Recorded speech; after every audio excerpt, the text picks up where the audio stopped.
রাসূল সাল্লাল্লাহু আলাইহি ওয়াসাল্লাম বলেছেন, কবর হলো জান্নাতের বাগান সময় একটি বাগান অথবা জাহান্নামের একটি গর্ত। অর্থাৎ কবর কারো জন্য শাস্তির বিশ্রামস্থল হবে, আবার কারো জন্য হবে কঠিন আযাবের স্থান।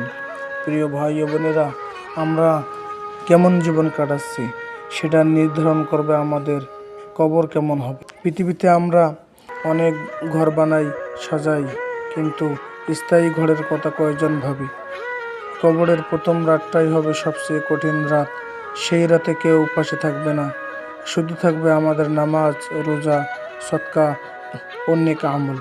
হযরত আবু দারদা রাদিয়াল্লাহু তাআলা আনহু বলেন, তোমরা কবরের জন্য বেশি বেশি প্রস্তুতি নাও, কারণ কবর হলো আখিরাতের প্রথম স্তর।